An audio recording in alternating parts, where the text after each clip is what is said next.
Joining us now, RNC Chair Ronna, Romney, McDaniel. What do you make of the senator's comments? Well, I agree with him, and of course, Senator Paul was there that horrific day when Congressman Scalise was shot by somebody who was deranged about politics. The difference right now in the climate is you have Democrat leaders in Congress escalating this, and they're doing it for a reason. They want to anger their base and create that passion so they'll go vote. But the problem is, by not assuring their base and saying, listen, this is our democracy, we're going to have differences of opinion in Washington, but the country will go on, they are escalating passions to a point where it is frightening, and there are threats out there. And we've seen confrontations of families at restaurants, like with Sarah Sanders or Ted Cruz and his wife.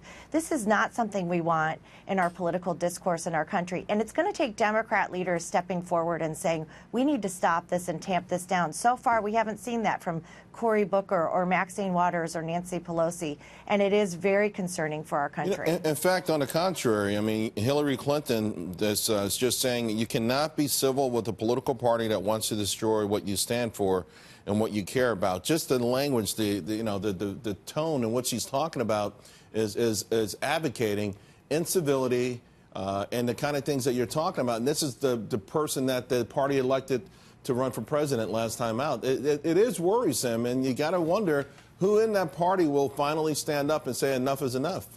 Yeah, I mean, they're doubling down on division, and Democrats have done this for a long time. They like the politics of division, but now it's taken a new level, been taken to a new level with the hashtag Not My President, with Democrats boycotting the inauguration. I mean, we've seen this for 2 years, the resist and obstruct campaign. This is frightening. Listen, I didn't support President Obama, but he was my president when he was elected, and I wanted him to do well because it's our country, and our country is more important than our political parties. Democrats right now have said, we don't like President Trump. We are going to do everything we can to divide this nation and make sure we stop our work in Washington to show our dislike of this president. This is not what our democracy is about, and it's the Democrats who are pushing this, and it's scary to see it from Hillary Clinton and the leaders. The leaders need to be leaders and help heal our nation, and we're not seeing that from their party. It's one thing to resist and obstruct, another, though, to advocate getting in people's faces and incivility that will ultimately lead to violence. Next one for you, Ronna, if you will.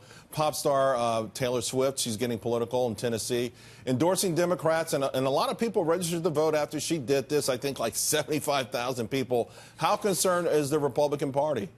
Well, one, I think you can't attribute all those registrations to Taylor Swift. I know she's very powerful, but it was the last day of registration, and we usually see an uptick. You know, my daughter likes Taylor Swift. We all like Taylor Swift.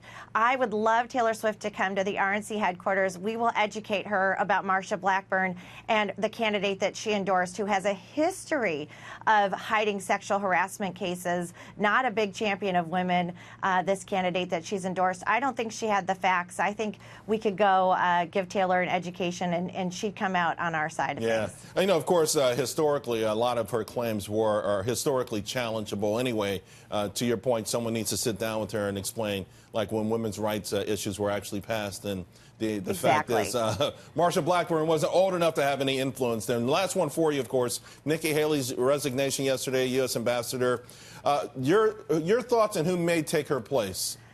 Well, first, Nikki Haley did a phenomenal job. She is a role model for women across this country, for young girls. She has been a champion of the United States. She has restored us as a global leader. She is tough. She has called out bad actors, and we are going to miss her at the UN.